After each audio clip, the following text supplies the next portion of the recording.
Alright, so this is the first video on ethics. This is sort of like an introduction on ethics.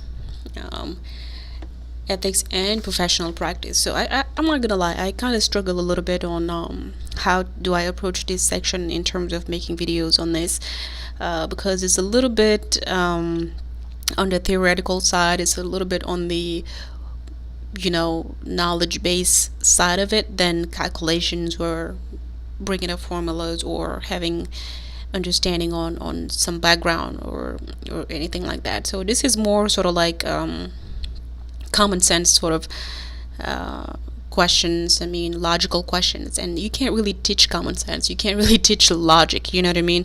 So it's really up to the person that's actually taking the exam to kind of make sense of whatever the questions are. Nonetheless, I did prepare a little bit of a summary, and we're going to go through it a little bit.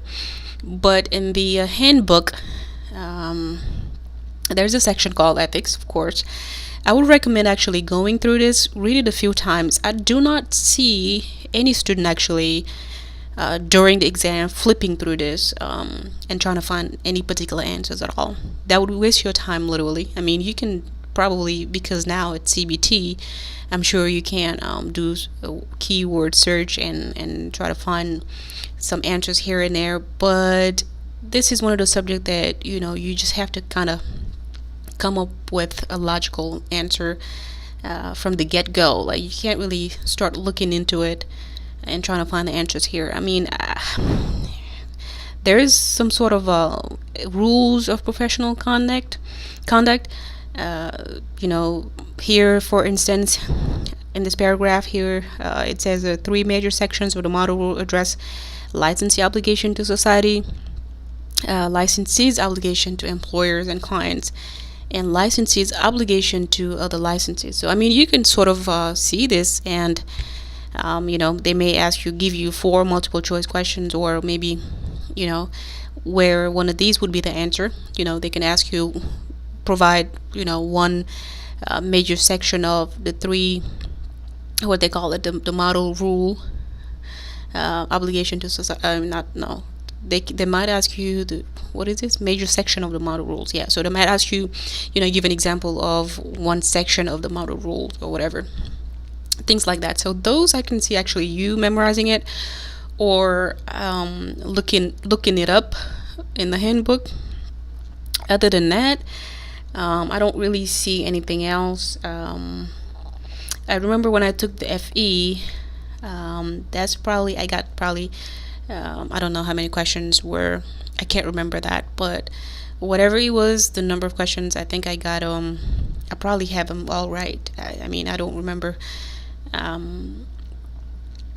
guessing, or I just went straight to the answer that was the most logical, and the ones that screamed honesty, screamed ethics.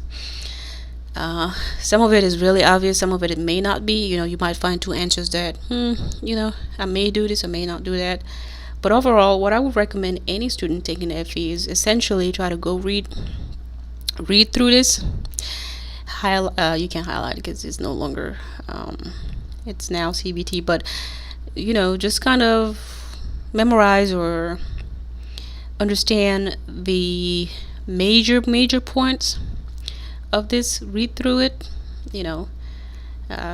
1 time, 2 times, 3 times, until you kind of get the essential sections of it in terms of being lawful, ethical, like do not commit fraud, do not get part of like any conflict of interest, do not get involved in any bribing. Just be a lawful engineer, basically, just a law-abiding citizen, basically. So nothing complicated. I think ethics is probably the section that you absolutely cannot get anything wrong with it. You can't get anything wrong. Absolutely steal points is one of those sections that don't even think too hard. Not too bad at all. It's just like I think it's like 3 to 5 questions on the ethics section. If it's 3 questions, it's 5 questions, doesn't matter, but make sure you get all those right, because it can't get any easier than ethics, really, honestly. So I have prepared like a summary. I'm not gonna go over everything, but sort of like um, uh, you know the summary overall of what ethics is all about. I mean, this by no means, these five are not by any means the only thing, as a summary, but this is just kind of like a start to kind of give you an idea of the key points of whatever is in the handbook and overall what ethics is about. So an engineer first obligation is always to society. This obligation takes precedence over all others.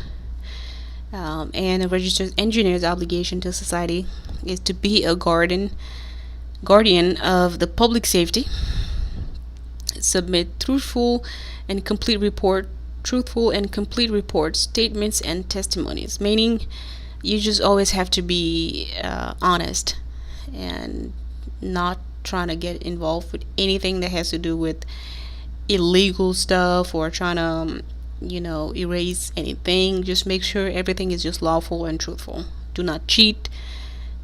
Whatever it is, that's what it is. That's essentially what it is.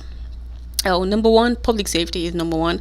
Of course, say public safety is your main concern over anything else. Don't abuse credibility. That's pretty simple. Don't be involved in fraud.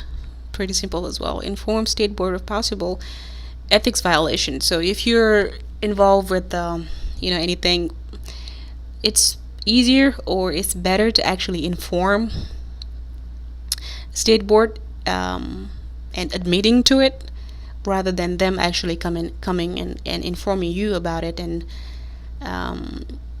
suing you or you risking going to jail for it or anything like that. So it's better to actually take action on your own and make sure you're not violating anything, or report anything, any ethics violation, report it rather than those state board people coming in and finding that out. So, and these are things that you actually learn just as a human being in general. I mean, ethics is just just being truthful, honest, and not getting involved in anything that's illegal, pretty much. And that's valid for just a regular human being, and even more valid for if you're an engineer and holding public safety into your own hands. Because as engineers, we build stuff, we create stuff, we build stuff, we design stuff, and those are in direct relation with the public. So, and their safety is our main concern. So essentially, if you have these kind of things in mind, any questions on ethics is basically